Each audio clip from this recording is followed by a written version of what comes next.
첫날입니다. 우리 함께 기도함으로 오늘 첫날 주시는 말씀을 같이 나누도록 하겠습니다. 기도하겠습니다. 하나님, 오늘부터 저희들이 고난주간 말씀을 통해서 주님의 고난을 묵상하고 주님께서 고난주간 이 마지막 한 주간 어떻게 사셨는지 주님의 발자취를 따라서 우리도 말씀을 통해 주님과 동행하려 합니다. 오늘 첫 시간부터 하나님 우리에게 말씀을 통하여 은혜를 더하여 주셔서 우리의 삶이 주님과 동행하며 십자가를 지는 삶으로 변화될 수 있도록, 새롭게 될 수 있도록, 성숙할 수 있도록 역사하여 주시옵소서. 감사드리며 예수님의 이름으로 기도하옵나이다. 아멘. 아멘. 네, 오늘 같이 읽을 말씀을, 나눌 말씀은요, 마가복음 11장을 보겠습니다. 신약성경 마가복음 11장 12절에서요 19절 말씀입니다. 마가복음 11장 12절에서 19절 말씀.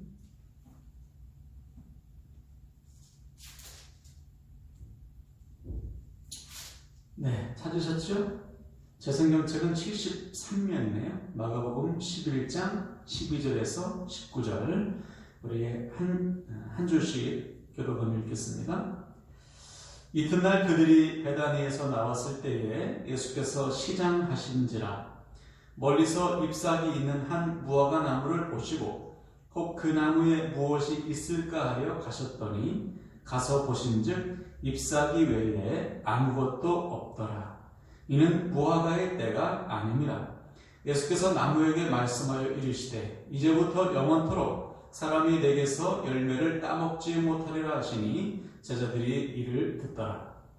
그들이 예루살렘에 들어가니라. 예수께서 성전에 들어가사 성전 안에서 매매하는 자들을 내쫓으시며 돈 바꾸는 자들의 상과 비둘기 파는 자들의 의자를 둘러 엎으시며 아무나 물건을 가지고 성전 안으로 지나다님을 허락하지 아니하시고 이에 가르쳐 이르시되 기록된 바 내 집은 만민이 기도하는 집이라 칭함을 받으리라고 하지 아니하였느냐. 너희는 강도의 소굴을 만들었도다 하시니 대제사장들과 서기관들이 듣고 예수를 어떻게 죽일까 하고 꾀하니 이는 무리가 다 그의 교훈을 놀랍게 여김으로 그를 두려워하느라. 그리고 날이 저물매 그들이 성 밖으로 나가더라. 아멘. 아멘. 네, 오늘 고난주간 우리 첫날 말씀 함께 나누도록 하겠습니다. 오늘은 열매를 찾으십니다 라는 제목으로 말씀을 전하도록 하겠습니다.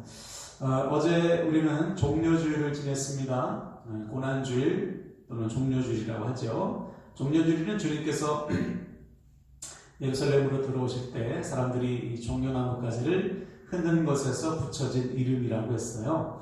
그 당시 종려나무는 왕의 행차나 군대가 전쟁에서 이기고 돌아왔을 때 백성들이 기쁨으로 흔든 것이었습니다. 그러므로 지금 사람들이 예수님을 향해서 종려나무가지를 흔든 이유는 예수님이 자기들의 왕 되시기를 원하셨기 때문이죠. 우리의 왕이 되셔서 얼른 저 로마 정부를 몰아내고 이 땅에 다시 다윗 시대의 그 찬란했던 이스라엘이 회복되기를 원했던 거예요. 그러나 주님은 이스라엘의 회복을 위해서, 나라를 되찾기 위해서 오신 것이 아니지요. 왜 오셨습니까? 우리의 구원을 위해서. 우리의 죄를 대신하여 십자가 지시려고 오셨어요. 여러분, 그래서 주님께서 예루살렘 속으로 들어오실 때 뭐 타고 오셨나요? 말 타고, 마차 타고 오셨나요? 아니죠. 나귀 새끼, 어린 나귀 새끼의 그 가냘픈, 그죠? 비천한 모습으로 오셨어요. 다시 말해 주님은 왕으로 오신 것이 아니고 가장 낮고 천한 모습으로 하나님이신 주님께서 우리를 위해서 십자가에 달리시기 위해서 종의 형체를 가지고 이 땅에 오셨다는 사실을 보여주신 거예요. 주님께서 마음이 얼마나 아프시겠어요? 주님께서 이 땅에 오신 이유도 모르고, 그렇죠? 여전히 자기들의 죄를 깨닫지 못하고 하나님께 나오지 못하는 그들을 보고 우리 주님은 너무나 가슴이 아프셔서 다른 복음서에 보면 주님이 우셨다고 기록하고 있어요. 예루살렘을 성을 바라보시면서 그 불쌍한 영혼들을 위해서 우셨어요. 그러므로 사랑하는 여러분, 우리는 예수님의 마음을 슬프게 하는 교회가 되어서는 안 됩니다. 우리의 모습을 보시고 주님 기뻐하셔야죠. 그죠? 우리를 보시고 주님의 마음이 시원하셔야죠.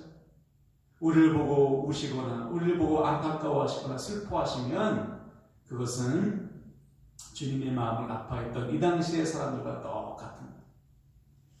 이는 사랑하는 여러분, 오늘 선포되는 이 고난주간 말씀을 통해서 우리의 믿음과 우리의 삶이 주님 보시기에 기뻐하시는 믿음이요, 주님께서 보시기에 마음을 시원하게 되는 삶으로 변화되고 새롭게 되시기를, 성숙하게 되시기를 주님의 이름으로 간절히 축원을 드립니다. 그래서 오늘 우리 첫날, 종려주일 다음 첫날에 주님이 어떻게 하셨는가, 우리 주님의 발자취를 한번 따라가 보자고요. 먼저 12절을 보세요. 12절, 이튿날, 그죠? 종려주일 다음날 그들이 베다니에서 나왔을 때에 예수께서 시장하신지라. 그죠? 첫날에 예수님께서 예루살렘으로 들어가셨죠. 그리고 거기서 주무신 것이 아니고 그 옆에 동네인 베다니에서 주무셨어요. 베다니에서 제자들과 함께 주무신 다음에 이제 날이 새서 예루살렘으로 다시 들어가는 중입니다. 근데 예루살렘으로 들어가시려고 하는데 배가 고파요. 예수님이 시장하셨어요. 그래서 어떻게 하셨습니까? 저기 보니까 잎이 무성한 무화과 나무가 있는 거예요. 무화과 나무. 여러분 무화과 나무 보셨죠? 무화과 나무는 말 그대로 꽃이 없어요. 가지에 파란 열매와 함께 잎이 돋아나고, 그죠? 잎이 무성하게 되고 나중에 이 파란 열매가 점점점 커지고 좀 빨갛게 되죠. 그러면 이제 맛있는 무화과 나무 열매가 되는데, 우리 주님께서 무화과 나무를 보신 겁니다. 잎이 무성했어요. 가서 보니까 근데 뭐가 없어요? 열매가 없는 거예요. 그러니까 주님이 어떻게 하셨습니까? 저주하셨어요. 다른 복음서에 보면 그 무화과 나무가 바싹 말라 죽게 됩니다. 자, 여기서 우리가 아주 재밌는, 또 아주 이해하기 어려운 말씀이 기록되어 있어요. 13절을 보세요. 멀리서 잎사귀 있는 한 무화과 나무를 보시고 혹 그 나무에 무엇이 있을까 하여 가셨더니 가서 보신즉 잎사귀 외에 아무것도 없더라. 이는 무화과의 때가 아님이라. 그렇죠? 오늘 본문을 기록한 마가는 왜 그 무화과 나무에 열매가 없는지 기록하고 있어요. 때가 아니라는 것입니다. 다시 말해 무화과를 거둘 시기가 아닌 거예요. 그러면 주님 참 억지시네. 그렇죠? 무화과를 거둘 시기도 아닌데 왜 열매가 없다고 주님께서 그 무화과를 저주하셨을까? 그런데요, 무화과 나무의 특성을 알면, 또 그 당시에 무화과 나무가 어떻게 사람들에게 필요를 채워주는지를 알면은 오늘 말씀을 이해할 수가 있습니다. 좀 전에도 말씀드렸듯이 무화과 나무는 꽃이 없기 때문에요, 무화과 열매가 잎사귀와 함께 자라요. 겨울에 잎사귀가 다 떨어지고 이제 봄에 4월달쯤에 잎사귀가 피기 시작하면 열매도 같이 자랍니다. 그리고 이것이 여름이 지나면 이제 6월달이 되면은 이제 익은 열매를 거둘 수 있는 거예요. 그러므로 잎이 무성하다는 것은 반드시 열매가 있어야 돼요. 또 그 당시에 가난한 사람들은 아직 익지 않은 파란색의 열매를 또 따먹었다고요. 그러니까 그 당시에, 그때 주님께서 보실 때에 무화과 나무가 가지만 앙상한 것이 아니고 잎이 있다는 것은 반드시 열매가 있어야 돼요. 그래서 기대를 가지고 갔는데 잎만 무성할 뿐 뭐가 없는 거예요? 열매가 없는 것이죠. 그러므로 지금 이 무화과 나무는 정상이 아닌 거예요. 병이 들었거나 아니면 열매를 맺지 못하는 이상한 나무가 된 것이죠. 그래서 주님께서 그 잎만 무성한 나무를 저주하신 거예요. 그러면 여기서 등장하는 열매 없는 무화과 나무는 무엇을 상징할까요? 영적으로 병들어서 겉모습은 누가 봐도 하나님을 믿는 사람인데 그들의 삶에는 열매가 없는 잎만 무성한 껍데기, 형식적인 율법주의자들을 말하는 것입니다. 다시 말해 겉으로 보기에는 교회를 다니고 겉으로 보기에는 하나님을 믿는다면서도 그들의 삶은 하나님과 무관한 사람들을 비유해서 지금 말씀하시는 거예요. 하나님께서 심판하신다는 것이죠. 입만 무성할 뿐 열매가 없는 껍데기 신자는 하나님께서 반드시 심판하신다. 그러므로 주님은 그 무화과 나무를 보시면서 열매 없는 신앙에 머물러 있는 껍데기만 남아있는 이스라엘을 향해서 경고하시는 말씀이 경고. 이것이 주님께서 고난주간 첫날에 하신 첫 번째 일입니다. 두 번째 일도 똑같아요. 이제 들어가십니다. 예루살렘 성으로 들어가셨어요. 들어가셔서 어딜 가시느냐? 기도 시간이 되셨는지 성전 안에 기도하러 들어가셨어요. 갔더니 성전 안이 완전 난장판인 것이죠. 그죠?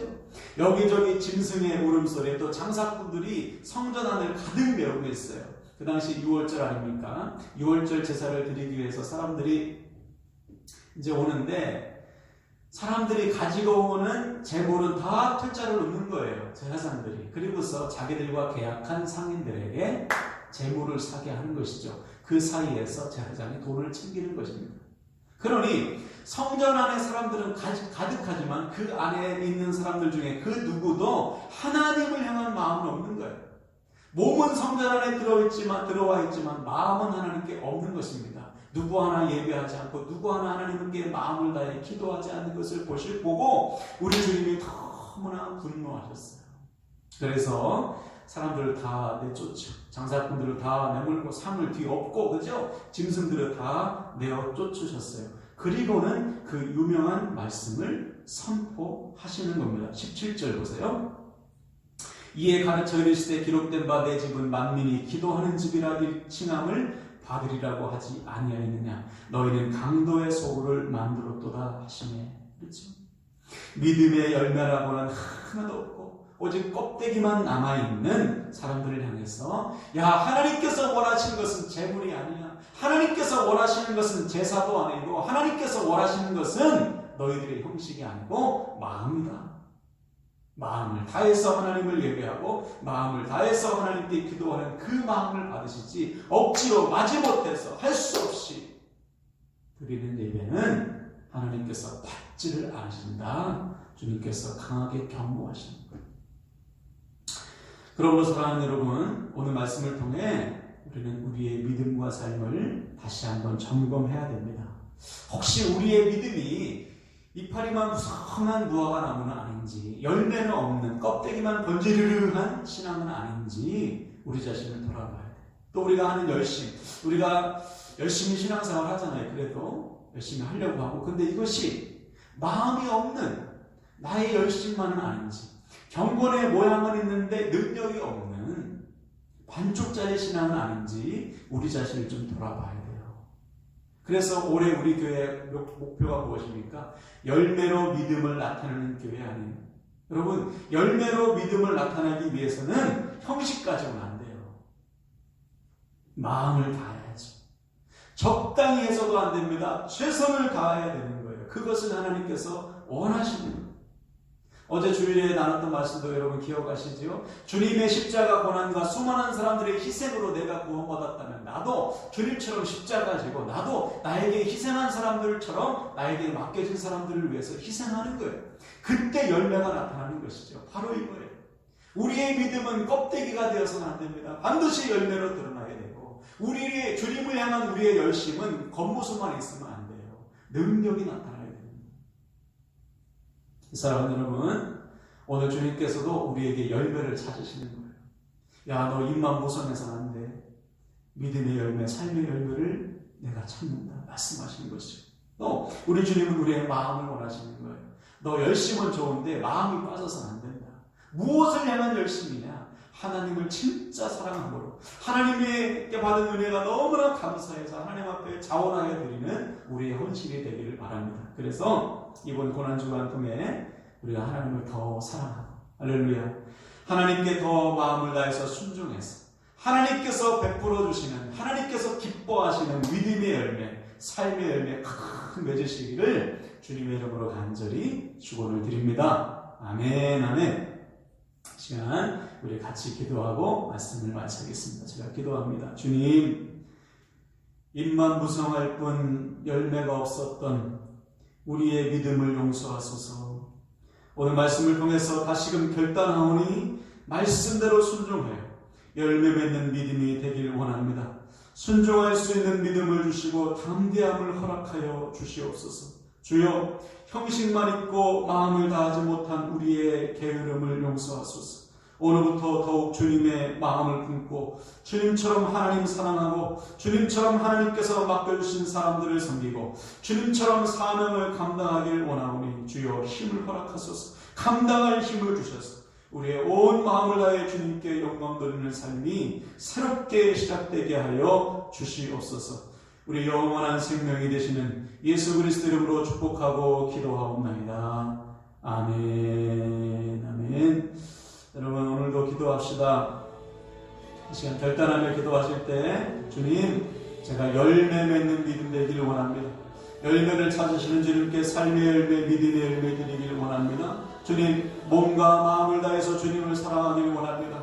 껍데기만 있지 않게 하시고 우리의 마음을 다하게 하여 주소서. 우리 결단하시고요. 우리 중보기도 제목입니다. 나라와 민족을 위해서, 우리 목원들의 믿음과 건강과 삶을 위해서, 우리 자녀 세대의 믿음과 생활을 위해서, 또 태신자들의 구원을 위해서, 복음의 1세대, 집에서 홀로 믿는 분들의 구원과 가족들의 구원을 위해서 기도해 주시고요. 마지막으로 우리 개인 기도와 우리 가정의 모든 문제를 맡기고 우리 기도하겠습니다. 우리 응답하실 하나님을 믿고 우리 간절한 마음으로 기도합시다.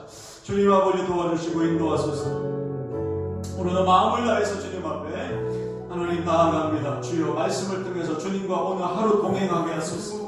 아버지, 오늘 하루 주님의 발자취를 따라서 우리도 걸어가기를 원합니다. 주여, 열매를 원하시는 아버지 하나님, 이파리만 무성한 아버지 껍데기 신장이 벗어나 아버지 열매를 드릴 수 있는 진실한 믿음 되길 원합니다. 우리의 열심이 무엇을 향한 열심입니까? 마지못해 억지로 또는 내 만족을 위한 열심이 아니라 하나님을 향한 간절한 마음과 사랑을 가지고 받은 은혜가 너무나 감사해서 하나님께서 주신 사명의 생명을 걸고 힘을 다해서 마음을 드리는, 그래서 경건의 모양과 능력을 갖춘 진실한 믿음 신앙이 되기를 원합니다. 주여, 우리를 변화시켜 주시고 우리를 새롭게 하여 주시옵소서. 아버지, 오늘도 중보합니다. 주님, 나라와 민족을 위해서, 몸된 교회 지체들의 믿음을 위해서, 사랑하는 복음의 1세대와 자녀세대의 믿음을 위해서 하나님 아버지여, 우리를 주여 도와주시고 역사하여 주시옵소서. 아버지 하나님, 우리 태신자들 주셨습니다. 아버지, 그들의 구원을 위해서 기도합니다. 주께서 도와주시고 인도하여 주소서. 우리의 삶을 맡깁니다. 우리의 가정을 맡깁니다. 우리의 자녀들을 맡깁니다. 우리의 건강을 맡깁니다. 우리의 재정을 맡깁니다. 모든 삶의 문제와 수고한 질문을